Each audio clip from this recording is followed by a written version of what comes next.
Welcome to the Spirits, Angels, and Guides Oh My podcast. Where the supernatural gets real, baby. Hey everyone. Today we are exploring a topic that comes up often in spiritual spaces, creative spaces, and even scientific spaces: sacred geometry. Tara, this is one of my favorite topics. You know, I love sacred geometry. And if it's something that people are recognizing instinctively, well, I would say it is something that people are Yeah. recognizing instinctively, even if they don't have the language for it. And you're going to see it in ancient architecture. You're going to see religious symbols. You're going to see art, nature, and more recently, meditation tools, tattoos. I know I have some on me. You Mhm. probably have some on you. We do. Um, Jewelry, healing spaces.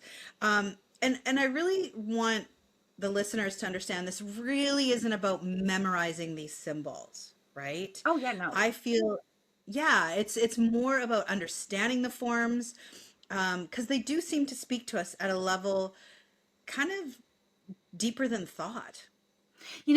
Sacred geometry is one of those things that I don't think about very much. The biggest one that I sit with is the Merkabah, and we'll talk about that in a minute. But I Mhm. do find that, we have cards when we do the essential spirit scopes. We have cards that have a lot of sacred geometry in it, especially that deck we got from Sedona. Right? Yes. That had a lot of sacred geometry in it. I don't think about sacred geometry a lot. I really don't. And when you were like, hey, we should do this, and I was like, yeah, we should. I want to know a little bit more about the history of it, though, because I'm not that person. I'm not that researcher. Spirit tells me Tara does, right? You know that better than Yeah. anyone, Yeah.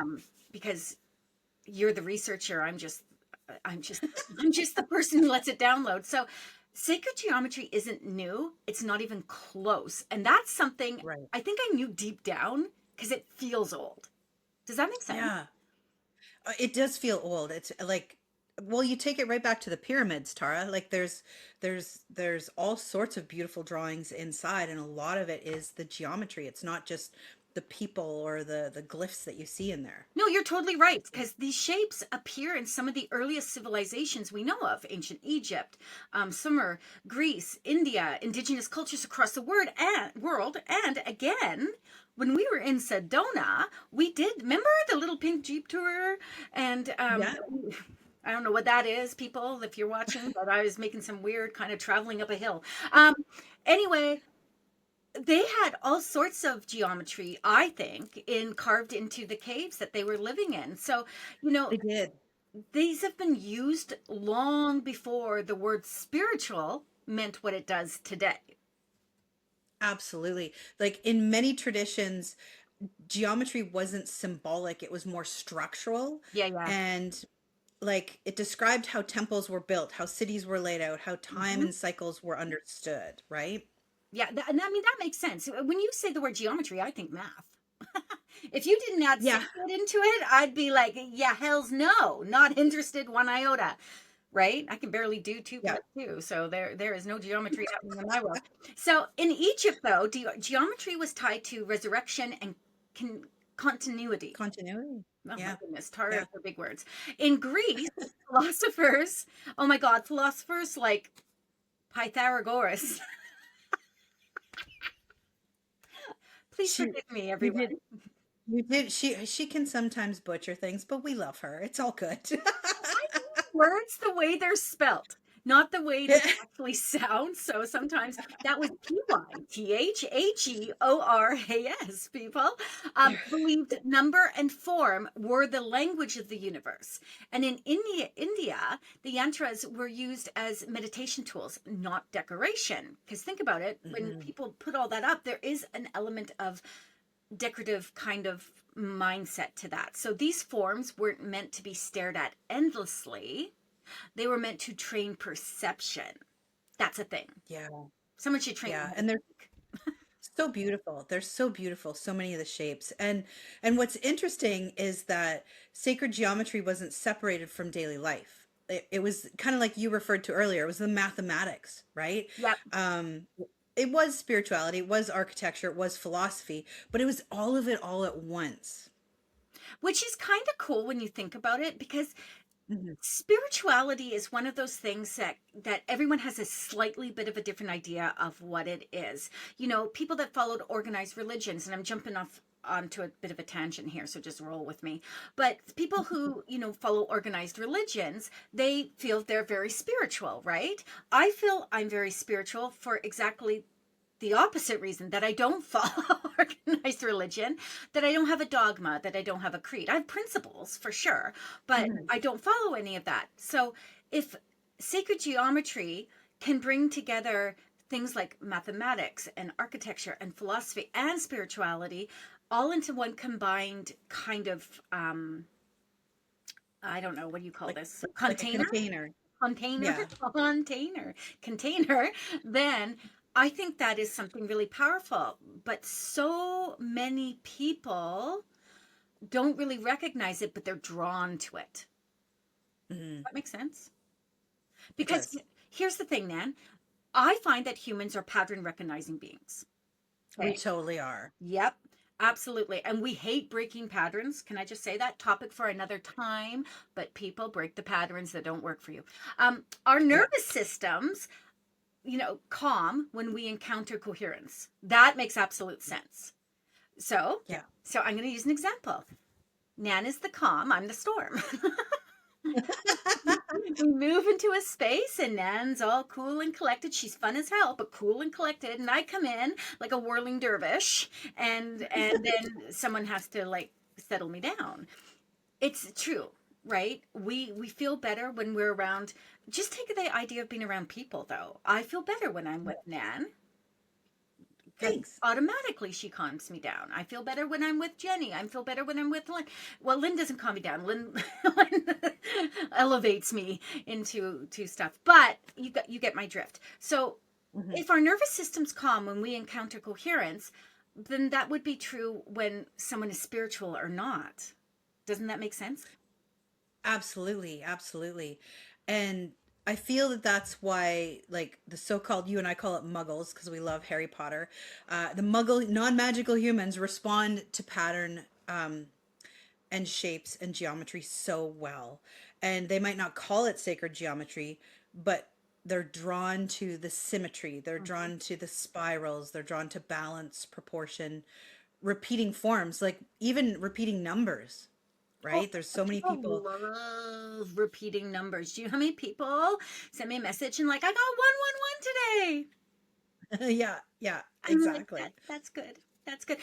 Um, and again, it becomes about the patterns, though, right? I mean, Yeah, the yeah. 111. So how do we use them? Nature uses these patterns everywhere. So take a moment with me, guys, and just think about it: shells, flowers, galaxies, human Hmm. DNA. Totally. Right? So when Yeah. someone feels grounded looking at a mandala, oh my God, one day I should tell you guys the story about the mandalas at the First United Spirituals Church. That won't be today, but it will be one day. That, that's crazy. Um, so if it's feeling grounded looking at a mandala or a spiral, that's not imagination, that's resonance. Absolutely.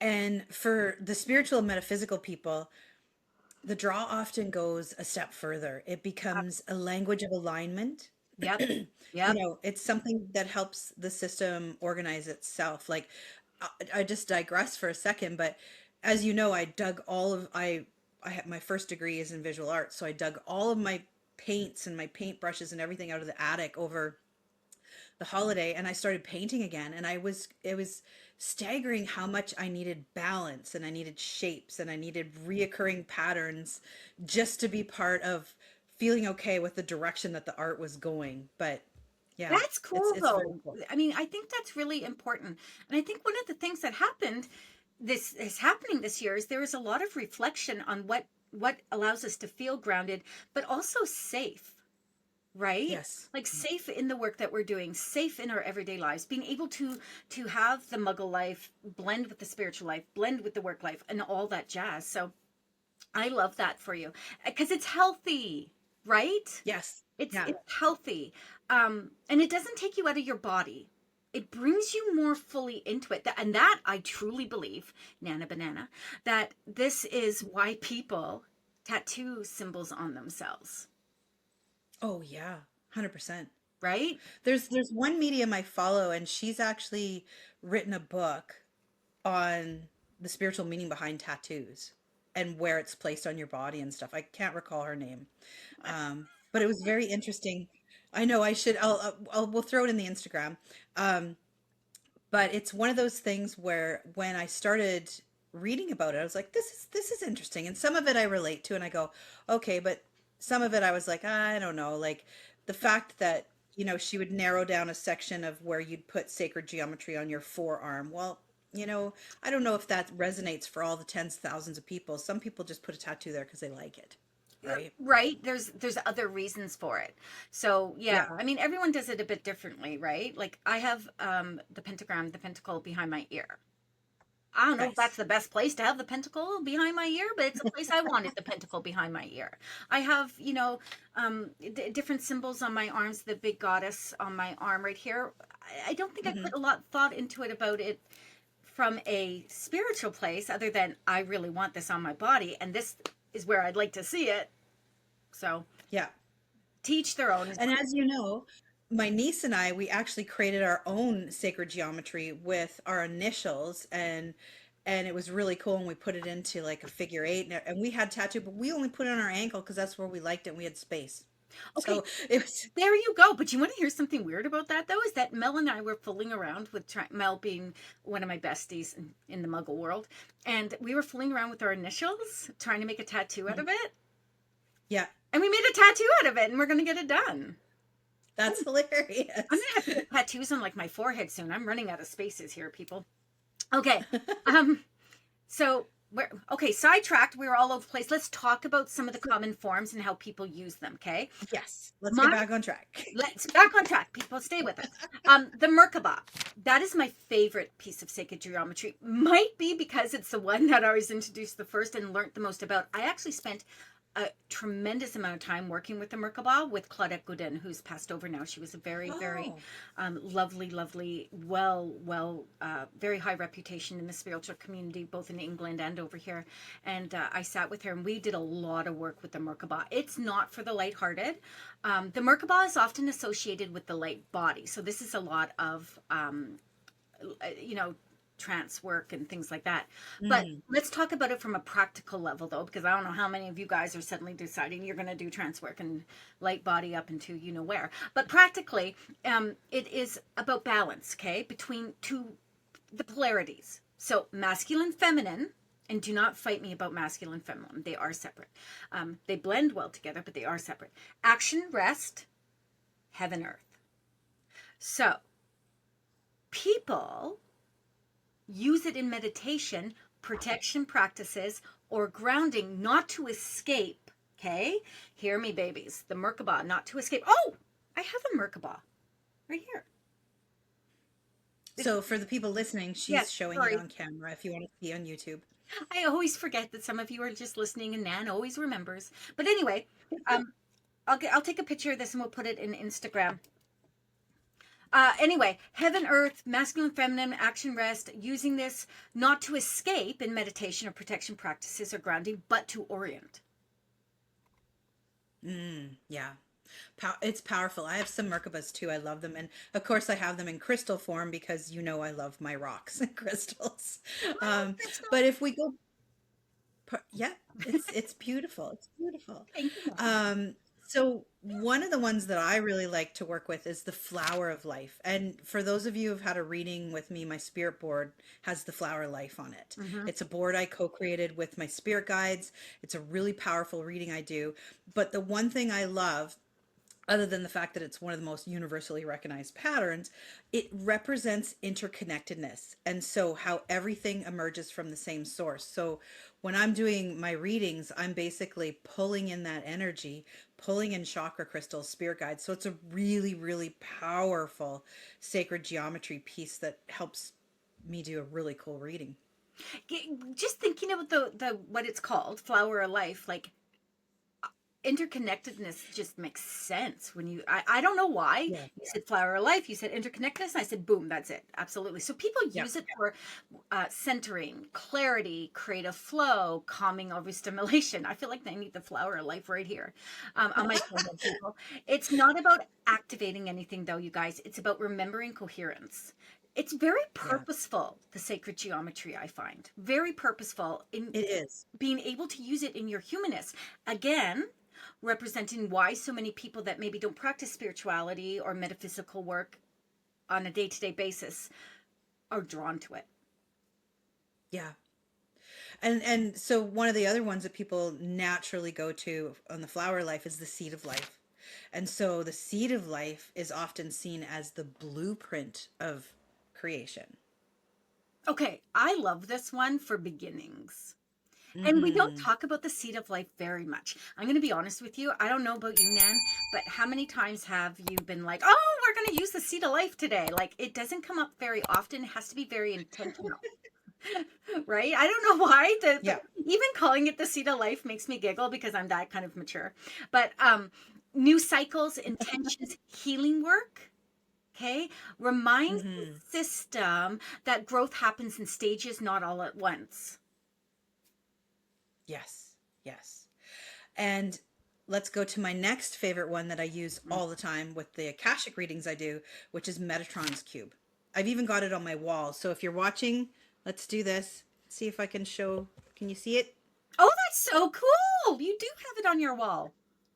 Yeah, so if you're listening, go to YouTube and you can see what it looks like. But it shows up a lot in modern spiritual imagery. I think you hear a lot of people refer to Metatron's cube, but you got to be careful with it because why, Tara? Because it's powerful. It's powerful. Girl. You know what? Baby, I just got goosebumps like all over. I'm feeling the feels. It's powerful and it's also easily misused. Yes. When used well, though, it helps organize chaos and bring structure. I just want to say, please use Maybe we it. need one on your roof. We need one on your right above where you sit. Oh, Lordy, Lordy, can you imagine?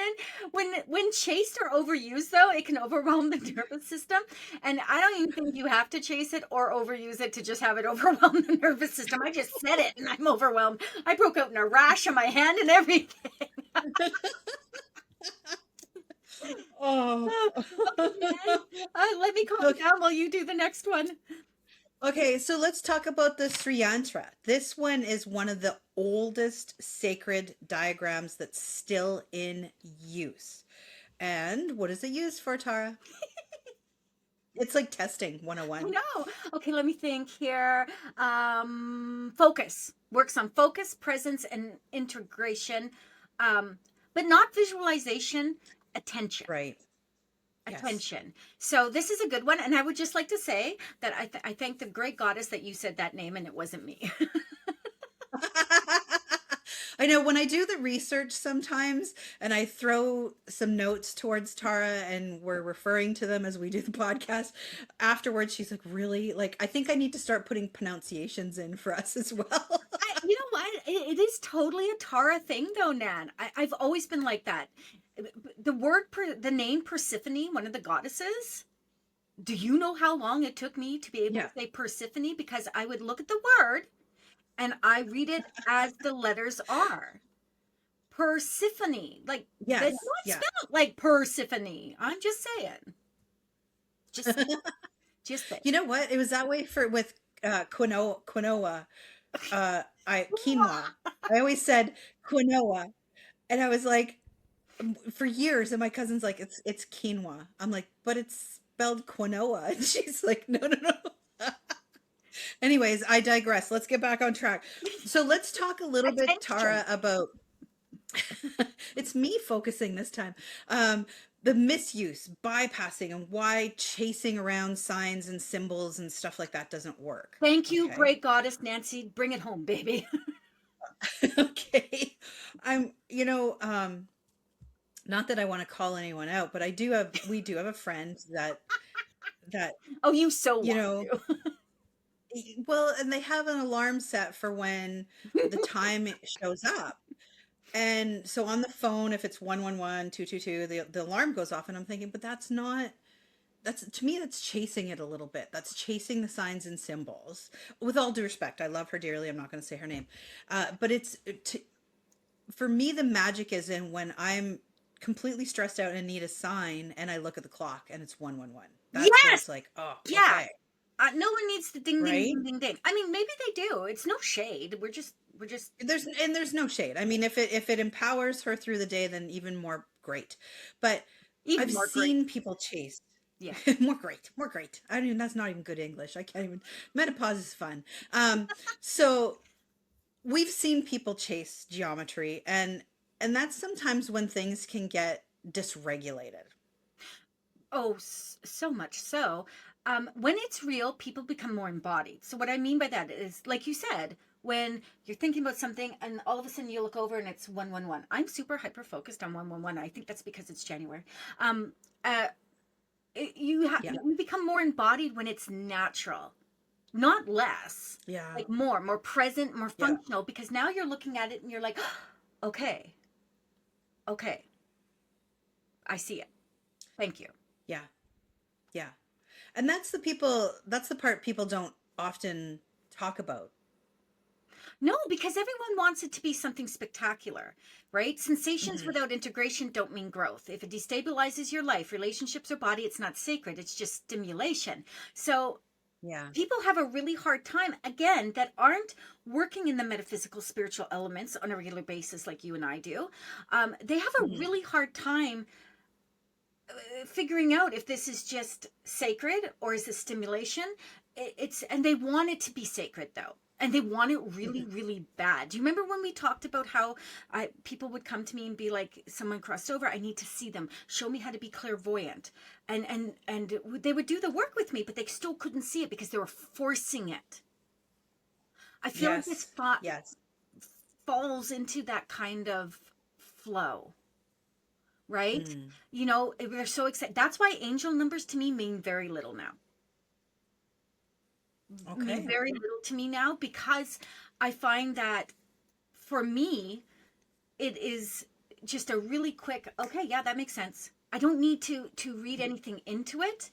So I just, 111 comes up, I happen to look over, okay, 111 comes up. I tuck it away. Again, I'm at a different spiritual elevation. Oh, dear goddess. Yeah. Than other people, I, vibration. but it's not like you're not throwing shade at people. Like I feel there's a certain amount of power and validation that comes for when we're in development and we go, you know what? I keep seeing 111. What does this mean? Absolutely look it up. Like if it's going to empower you and make you feel better, great.